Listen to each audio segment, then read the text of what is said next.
हमारे साथ श्री रघुनाथ तो किस बात की चिंता। हमारे साथ श्री रघुनाथ तो किस बात की चिंता। शरण में रख दिया जब माथ तो किस बात की चिंता। हरे कृष्णा। सभी को सादर प्रणाम। ओम अज्ञानातिमिरन्धस्य ज्ञानाञ्जनशलाकया चक्षुरुन्मीलितमेन तस्मै श्री गुरुवे नमः। नमो विष्णुपादाय कृष्णपृष्ठाय भूतले श्रीमते भक्ति वेदांत स्वामिनीति नामिने। नमस्ते सरस्वते देवी गौरवाणी प्रचारिणे निर्विशेष शून्यवादी पाश्चादेशतारिणे। हे कृष्ण करुणा सिंधु दीन बंधु जगतपते गोपेश गोपिका कांता राधा कांता नमस्तुते। तप्त कांचन गौरांगी राधे वृंदावनेश्वरी विश्वानुसुते देवी परमाणि हरि प्रिय। हरे कृष्णा कृष्णा कृष्णा हरे हरे हरे राम राम राम हरे हरे। शिला प्रभुपाद की जय। रामं लक्ष्मण पूर्वजं रघुवरं सीतापति सुंदरम काकुत्स्थं करुणामयं गुणनिधिं विप्रियं धार्मिकं राजेन्द्रं सत्यसंधं दशरथतनयं श्यामलं शान्तमूर्ति वन्दे लोकाभिरामं रघुकुलतिलकं राघवं रावणानि दक्षिणे लक्ष्मणो धन्वी वामतो जानकी सुभा पुरतो मारुति यस्यातं नमामि रघुत्तमं। रामाय रामचंद्राय रामभद्राय वेदसे रघुनाथाय नाथाय सीताय पतये नमः। सियावर रामचंद्र की जय। पवन सुत हनुमान की जय। वाल्मीकि रामायण की जय। आज 33 अध्याय का पाठ होगा। 32 अध्याय का प्रसंग था कि राम जी लक्ष्मण जी और विश्वामित्र मुनि एक सोनभद्र के तट पर जहाँ पे एक समृद्धशाली वन था वहां पे आते हैं। तो राम जी पूछते हैं देश कैसा किसका देश है। तो पूछे उससे उसका परिचय मैं जानना चाहता हूँ। तब विश्वामित्र बताते हैं। कहते हैं कि विश्वामित्र बोलते हैं पूर्व काल में कुश नाम से प्रसिद्ध एक महातपस्वी राजा यहाँ पे रहते थे। वे सात ब्रह्मा जी के पुत्र थे। उनका नाम था कुश और वे ब्रह्मा जी के पुत्र थे। उन्होंने विदर्भ देश की राजकुमारी से विवाह किया और उनके 4 पुत्र हुए। 4 पुत्र में चारों पुत्र को उन्होंने राजा ने कहा पुत्रों तुम प्रजा का पालन करो इससे तुम्हें धर्म का पूरा फल प्राप्त होगा। अपने पिता की बात सुनकर वे चारों राजकुमार ने समय अपने अपने लिए पृथक पृथक नगर बनवाया। 4 राजकुमार अपना अलग अलग नगर बनवाए और उनमें जो कुश नाम था उसने एक धृताचरी नाम की एक अप्सरा से विवाह किया। जो उनका बेटा था कुश नाम उसने विवाह किया। उसकी 100 कन्याएं हुई और 100 कन्या हुई और कन्या बहुत ही सुंदर थी। उसकी मां अप्सरा थी और तो बेटी लोग भी बहुत ही सुंदर हुई। तो एक दिन सब वस्त्र आभूषण पहन के कुछ सुंदर से श्रृंगार करके अपने राजभवन के उनके जो उद्यान था जो बागान था उस बागान में आके कोई गा रही है कोई बजा रही है कोई संगीत बजा रही है कोई गा रही कोई नाच रही है। ऐसा लोग अपने आप में खुशी मना रही थी सब। तो उनको देख के जो पवन देवता है उनको मोहित हो जाते हैं उनके और बोलते हैं उन सब लड़कियों से कहते हैं कि तुम सब लोग मेरे से विवाह करो। तो लड़कियां सब कहती है कि नहीं। वो कहती है कि मैं आपका प्रभाव जानती हूँ। बोलती है हम सब बहनें आपके अनुपम प्रभाव को जानती है तो भी हमारा मन आपके प्रति अनुराग में नहीं है। मैंने आपसे मुझे प्रेम नहीं है ऐसा कहती हैं। फिर कहती हैं कि हम लोग कुछ नाम की कन्याएं हैं आप देवता होंगे लेकिन हम लोग भी साप दे के आपको भ्रष्ट कर सकती हैं। हम लोग मनुष्य है तो क्या हुआ हम लोग में पावर है और हम लोग आपको तब ये साप दे सकते हैं लेकिन हम आप लोग को तो आपको साप नहीं देंगे क्योंकि श्राप देने से क्या होता है कि जो हमारा तपस्या जो हमारा पुण्य होता है वो नष्ट हो जाता है। तो उसके बाद मैं अपने सत्यवादी पिता की अवहेलना करके काम के वश यादव पूर्वक स्वयं ही वर नहीं ढूंढूंगी। मैं स्वयं अपने को वर चुनाव में नहीं करूंगी। मेरे पिताजी है वो जिसके साथ में जिसके हाथ में दे देंगे वही मेरा पति होगा। बोले जो पिताजी हमें जिसके हाथ में दे देंगे सौंप देंगे वही मेरा पति होगा। यह बात सुनकर वायुदेव बहुत ही कुपित हो बहुत गुस्सा हो गए कि इन लोगों ने मेरे को स्वीकार नहीं कर रही। तो इसके बाद वायुदेव क्या करते हैं, 100 लड़कियों को कुबड़ी बना देते हैं। कुबड़ी बनाने मतलब उसका शरीर को छोटा कर देते हैं और ये सब रोने लगती है। फिर अपने पिताजी के पास जाती हैं। पिताजी उनके बोलते हैं कि तुम लोग का ऐसा क्यों हुआ। तो अभी हम लोग 33 अध्याय में इसके बारे में वो लड़कियां जो थी, कुछ नाम की बेटियां जो थी, वो अपने पिता को बताएंगी कि किस कारण उन्होंने वो सारी बात जो वायुदेव के साथ उनके साथ हुआ था वे सब बात बताएंगे। त्रैत्रिंशा सर्गा। राजा कुशनाग द्वारा कन्याओं के धैर्य एवं क्षमाशीलता की प्रशंसा, ब्रह्मदत्त की उत्पत्ति, उनके साथ कुशनाग की कन्याओं का विवाह। और ब्रह्मदत्त के साथ जो कुछ उनकी कुबड़ी कन्याएं हो गई थी उनका विवाह उन्होंने ब्रह्मदत्त नामक एक ऋषि से करते। तस्य तस्य तत् वचनं श्रुत्वा कुशनाभस्य धीमताः शिरोभिश्चारणो स्पृष्ट्वा कन्या सतभासता। बुद्धिमान महाराज कुशनाभ का यह वचन सुनकर 100 कन्याओं ने पिता के चरणों में सिर रखकर प्रणाम किया। इस प्रकार कहा, वाई सर्वात्मको राजन प्रस्याधीतुमिच्छते अशुभम मार्गम अस्थाय ना धर्मम प्रत्यवेक्षते।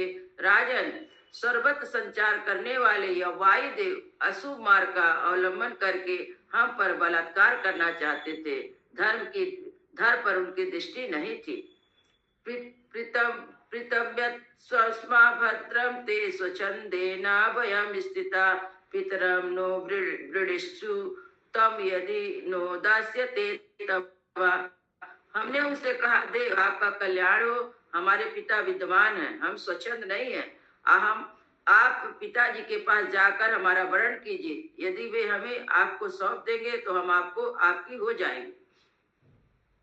तो सब कन्याएं बता रहे अपने पिता को कि हमने उनसे कहा। तो वायुदेव को हमने कहा कि पहले पिताजी से जाके बोलिए, पिताजी यदि शादी करेंगे आपके साथ तो हम लोग कर लेंगे। तेन पापानुबंधेन वचनम न प्रतीक्षता एवं ब्रुवत् सर्वास्मा वायिना विहता विषम। परंतु उसका मन तो पाप से बंधा हुआ था, उन्होंने हमारी बात नहीं मानी। हम सब बहने ही ये धर्म संगत बातें कर रही थी तो उन्होंने हमें गहरी चोट पहुंचाई और बिना अपराध के हमें पीड़ा दी। तासम तु वचना श्रुत्वा राजा परम धार्मिका प्रत्युवाचा महातेजा कन्या सतमनुत्तमा। उनकी बात सुनकर परम धर्मात्मा महातेजस्वी राजा ने अपनी परम उत्तम 100 कन्याओं को इस प्रकार उत्तर दिया। शांतम क्षमावंतम पुत्र कर्तव्यम सुमहत्कृतम एकम अद्य उपागम्य कुलम चावेचितम मम।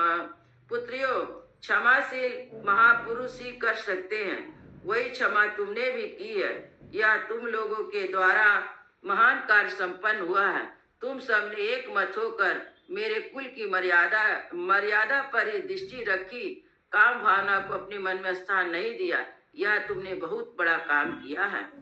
अलंकारो ही नारीणाम क्षमा तु पुरुषस्व दुष्करम तच्च वेशांतम त्रिदशेषु विशेषता। यादृशी वा क्षमा पुत्र सर्वासाम विशेषता। स्त्री व पुरुष उसके लिए क्षमा ही आभूषण है। पुत्रियों, तुम सब लोगों ने समान रूप जैसी क्षमा या सहिष्णुता है, यह विशेषता देवताओं के लिए भी दुष्कर ही है। बोलते तुम लोगों ने क्षमा कर दिया, उनको श्राप नहीं दिया, ये तुम लोग का सबसे बड़ा माने आभूषण है। और नहीं तो दुष्कर देवता लोग भी ऐसा नहीं करते, देवता लोग क्रोधित होकर श्राप देते हैं। क्षमा दानम क्षमा सत्यम क्षमा यज्ञश्च पुत्रिका यसा क्षमा क्षमा धर्मम क्षमाया विशिष्टम जगत। पुत्रियों, क्षमा दान है, क्षमा सत्य है, क्षमा यज्ञ है, क्षमा यश है और क्षमा धर्म है। क्षमा पर यह संपूर्ण जगत टिका हुआ है। विसृज्य कन्या काकुत्स्थं राजा त्रिदश विक्रमा मनोज्ञो मंत्रयामासा प्रदानम सा मंत्रिभिः देश काले च कर्तव्यम सदृशे प्रतिपादनम। काकुश नंदन श्री राम, अब विश्वामित्र जी राम को बोल रहे हैं। काकुश नंदन राम श्री राम देवतुल पराक्रमी राजा कुशनाभ ने कन्याओं से ऐसा कहकर उन्हें अंतपुर में जाने की आज्ञा दे दी। क्योंकि कथा तो विश्वामित्र सुना रहे थे, जो उन्होंने तट पे आके देखा तो राम जी पूछे थे प्रश्न।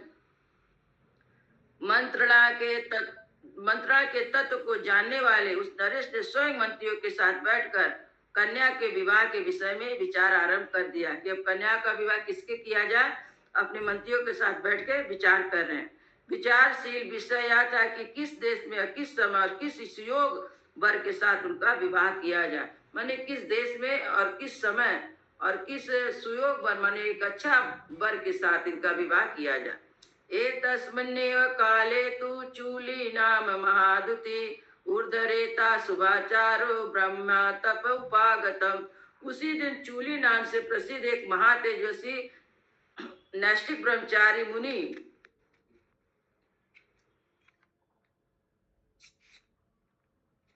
मुनि तप का अनुष्ठान कर रहे थे। तपस्यन्तं ऋषि तत्रा गंधर्वी परिपासते सोमदा नाम भद्रम ते उर्मिला तनया तथा। श्री राम उसका भला उस समय एक गंधर्व कुमारी वहां रहकर तपस्वी मुनि को उपासना अनुग्रह इच्छा सेवा करती थी। उसका नाम सोमदा था, वह उर्मिला की पुत्री थी। कहते हैं कि एक निष्ठ ब्रह्मचारी थे, वे तपस्या कर रहे थे, तो उनका सेवा मतलब जो तपस्या कर रहे थे उनका सेवा कर रही थी उसको सोमदा नाम की। तो उसको उर्मिला की पुत्री थी। बता रहे से साचाता प्रणता भूत्वा सुश्रेणा परायणा मुआसा काले धर्मिष्ठा तस्या तुष्टो अभवत गुरु। वह प्रतिदिन मुनि को प्रणाम करके उनकी सेवा में लगी रहती थी। धर्म से स्थित होकर वह समय समय पर सेवा के लिए उपस्थित होती थी। इससे उसके ऊपर वे गौरवशाली मुनि बहुत संतुष्ट हुए। साचाता नाम कालयोगेन प्रोवाचा रघुनंदना परितुष्टो अस्मि भद्रम ते किम करोमि तब प्रियम। रघुनंदन शुभ समय आने पर चूली ने उस गंधर्व कन्या से कहा, सुबह तुम्हारा कल्याण हो, मैं तुम पर बहुत संतुष्ट हूँ, बोलो तुम्हारा कौन सा प्रिय कार्य सिद्ध करूं। परितुष्टम मुनि ज्ञात्वा गंधर्वी मधुरम स्वरम वाचा परम प्रीता वाक्याया वाक्य को विदम। मुनि को संतुष्ट जानकर गंधर्व कन्या बहुत प्रसन्न हुई।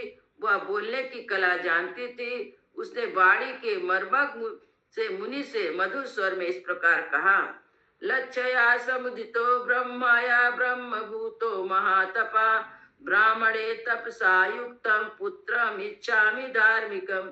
महर्षि आप ब्रह्म तेज से संपन्न होकर ब्रह्म स्वरूप हो गए हैं, अतः आप महान तपस्वी हैं। आपसे ब्रह्म ज्ञान और वेदों तप से युक्त धर्मात्मा पुत्र प्राप्त करना चाहती हूँ। तब वो कन्या बोली कि मुनि मैं आपसे एक पुत्र चाहती हूँ, क्यों आप तपस्वी हैं, आपका पुत्र भी तपस्वी और ब्रह्म तेज से पूर्ण होगा। अपत्यश्चास्मि भद्रम ते भार्या चास्मि न कस्यति ब्रह्मणोपत गातायश्चा दातुमर्ति मे सुतम। मुझे मुनि आपका भला हो, मेरे कोई पति नहीं है, मैं ना तो किसी की पत्नी हूँ और ना आगे होंगी। आपकी सेवा में आई हूँ, आप अपने तप शक्ति से मुझे पुत्र प्रदान करें। तस्या प्रसन्नो ब्रह्मर्षि ददतो ब्राह्मणे अनुत्तमा ब्रह्म ख्याता इति ख्यातं मानसं चूले सूतमं। तिष्ठामि भद्रं ते भार्या चास्मि न कस्यचित् ब्राह्मणोपे गतस्याश्चा तातुमर्ति मे सुतम। मुनि आपका भला हो, मेरे कोई पति नहीं है, मैं ना तो किसी की पत्नी हूँ ना आगे होंगी। आपकी सेवा में आई हूँ, आप अपने तप शक्ति से मुझे पुत्र प्रदान करें। तस्या प्रसन्नो ब्रह्मर्षि ददतो ब्राह्मणम अनुत्तमा ब्रह्मदत्त इति ख्यातम मानसम चूलिन सूतम। उस गंधर्व कन्या की सेवा से संतुष्ट हुए ब्रह्म ऋषि चूली ने उसे परम उत्तम ब्रह्म तेज से संपन्न पुत्र प्रदान किया। वह उसके मानसिक संकल्प से प्रकट हुआ मानस पुत्र था, जिसका नाम ब्रह्मदत्त हुआ। स राजा ब्रह्मदत्तस्सु पुरीम अवसतदा कंपिल्यां परम लज्जा देवो राजो यथा दिवस। कुछ नाग के यहाँ जब कन्याओं के विवाह का विचार चल रहा था, उस समय राजा ब्रह्मदत्त उत्तम लक्ष्मी से संपन्न हो कंपलिया नामक नगरी में निवास करते थे, जैसे स्वर्ग की अमरापुरी में देवराज इंद्र। सा बुद्धि कृतवान राजा कुशानाभा सुधार्मिका ब्रह्मदत्ताय काकुस्थम दातुम कन्या सतम तथा। काकुस्थ कुलभूषण श्री राम जब परम धर्मात्मा राजा कुश ने ब्रह्मदत्त के साथ अपनी 100 कन्याओं का ब्याह देने का निश्चय किया। तमाहु महातेजा ब्रह्मदत्तम महीपतिम दतो कन्या सतम राजा सुप्रेतानंतरात्मना। ब्रह्म तेजस्वी भूपाल राजा कुश नाम ने ब्रह्मदत्त को बुलाकर अत्यंत प्रसन्न चित्त से उन्हें अपनी 100 कन्याएं सौंप दी। यथा क्रमादता पाणिम जगाम रघुनंदना ब्रह्मदत्तो महिपालास्तामा देवपतिर्यथा। रघुनंदन उस समय देवराज इंद्र के समान तेजस्वी पृथ्वीपति ब्रह्मदत्त ने क्रमशः उन सभी कन्याओं का पाणी ग्रहण किया। स्पष्ट मात्रे तदा पाणो विकुब्जा विगज्वरा युक्तम परमया लक्ष्या बभो कन्या सतम तदा। विवाह काल में उन कन्याओं के हाथ का ब्रह्मदत्त के हाथ से स्पर्श होते ही वे सब की सब कन्याएं उपजा तत्व दोष से रहित हो गई, उत्तम शोभा से संपन्न प्रतीत होने लगी। सादिष्ट्वा वायुना मुक्ता कुशनाभो महीपति बभूव परमं प्रीतो हर्षे लेवे पुनः पुनः। बात रोग से रूप से आए हुए वायु ने उन कन्याओं को छोड़ दिया। यह देख पृथ्वीपति राजा कुशनाभ बड़े प्रसन्न हुए और बारंबार हर्ष का अनुभव करने लगे। पितोद्वाहं तु राजनं ब्रह्मदत्तं महीपतिं सादरं प्रेयमासा सोपा जायगणं तथा। भूपाल राजा ब्रह्मदत्त का विवाह कार्य संपन्न हो जाने पर महाराज कुश ने उन्हें पत्नियों के साथ पुरोहितों सहित आदर पूर्वक विदा किया। सोमादापि सुतं दृष्ट्वा पुत्रस्य सदृशं प्रियां यथान्यां च गन्धर्वी स्तुत्सातां प्रत्यनन्दना। स्पृष्ट्वा चाता कन्या कुशनाभा प्रयस्य च। गंधर्वी सोमदा ने अपनी पुत्र को तथा उनके योग विवाह संबंध को देखकर अपने उन पुत्र वधुओं का यथोचित से अभिनंदन किया। उसने एक एक करके उन सारी राजकन्याओं को हृदय लगाया और महाराज कुशनाभ की सराहना करके वहां से प्रस्थान किया। इत्यर्थे श्रीमद् रामायणे वाल्मीकि आदि काव्ये बालकांडे त्रयत्रिशा सर्गा। इस प्रकार श्री वाल्मीकि निर्मित 8 रामायण आदि काव्य के बालकांड में 33वां सर्ग पूरा हुआ। मंगल भवनय मंगलहारी द्रवहुसो दशरथ अजिर बिहारी। राम सिया राम जय जय राम। राम सिया राम जय जय राम। श्याम रामचंद्र की जय, पवन सुत हनुमान की जय, सब संतन की जय, सब भक्तन की जय। जय जय सीताराम।